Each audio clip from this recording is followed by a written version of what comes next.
came out, he just ran past me and there was blood and needle. So you never really know who's touched your food. 大家好, this is Emily. Are you a delivery person or dining out person? Have you noticed, although getting delivery to your door is much easier than ever now, but it's not necessarily cheaper or more convenient or faster.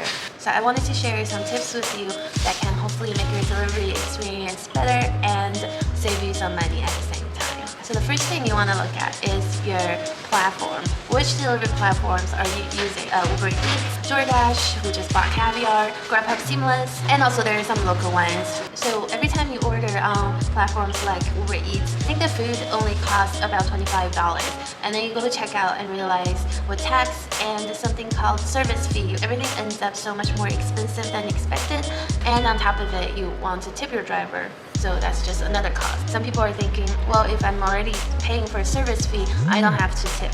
Well, that's not necessarily true because the service fee is for the platforms to get. The drivers actually don't get any part of the service fee. So there could be 2 to 3 charges just on the customer side that you're paying that's not part of your food, and it doesn't go to the restaurant either. Seamless is actually really good. They don't charge the customer a service fee. With that said, a lot of the restaurants have their own delivery line where you can order delivery from the restaurant directly by calling them or by placing order through their own website. This is going to be the cheapest for you as a customer. When you're ordering with the restaurants directly, most of them will be delivered by their own driver or by the driver that they directly work with. When you're ordering with a delivery platform, they have a team of vendors that they contracted, and you don't necessarily know who these people are. You don't know who you're going to get. So I'll tell you a story. One time I had with a delivery courier from a certain platform that I won't say. We just opened. I didn't have a lot of experience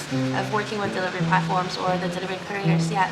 So we had a few orders ready to be picked up. One of the delivery guy came in, and you can kind of tell he was kind of out of it. Maybe he was drunk or maybe something, but like something's not right. And then he said, "Oh, I'm here to pick up order for this person." And I said, "Oh, okay." And then he said, "Well, can I use your restroom?" And we're like, yeah, sure. Right downstairs. So he went downstairs, lunch rush started. So we started to get really busy. So everybody was busy doing their thing. 2 hours later, I realized, wait a minute, that order is still here. All the other orders gotten picked up. In my head, I thought this guy has already picked up this person, so I wasn't paying attention. 2 hours later, I looked at the bag. I was like, why is there still a bag? I know that guy, he was using the restroom. And then one of my server came up and told me, you know, this person has been in the bathroom for 2 hours.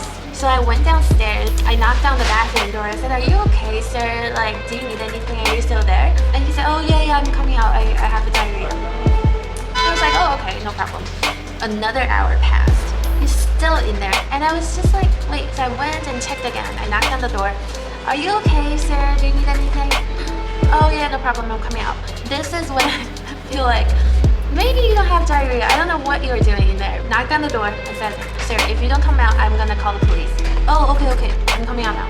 Came out and he just ran past me, ran down upstairs and left the restaurant.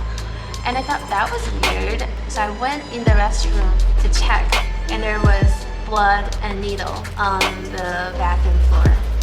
But that story happened. So you never really know who's touched your food, what kind of a delivery bag they're using, where they've been putting the bags.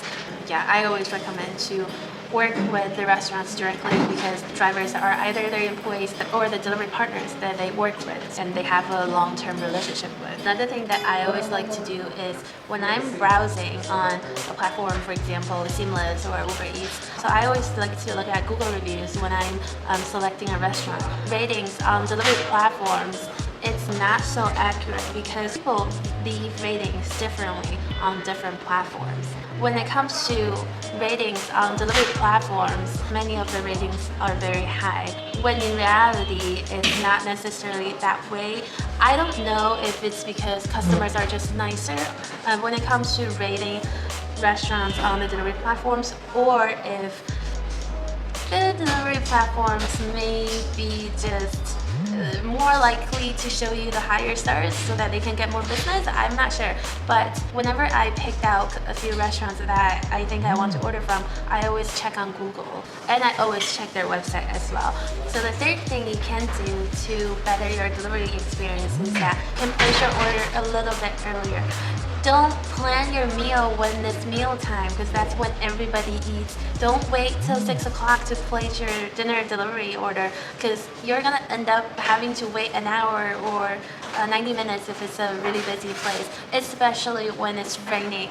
I would say just don't order delivery when it's raining. That's just my opinion. Probably gonna have a rain splashed on where the plastic bag is being banned. If it's raining, the paper bag's gonna break and your food is gonna be on the floor, and the delivery driver has to come back to the restaurant, remake their food, pick it up again, and then go into delivery while he has another 20 orders sitting there waiting for him to deliver.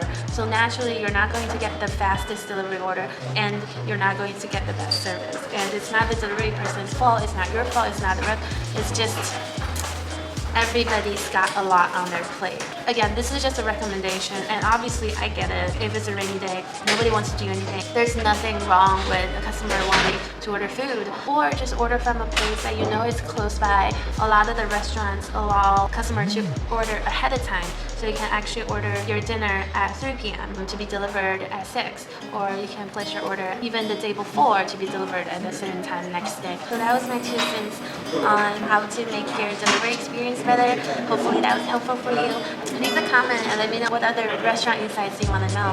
I'm thinking something like how does menu pricing work, or how to get reservations at a restaurant impossible to get reservations at. Something like that. But let me know.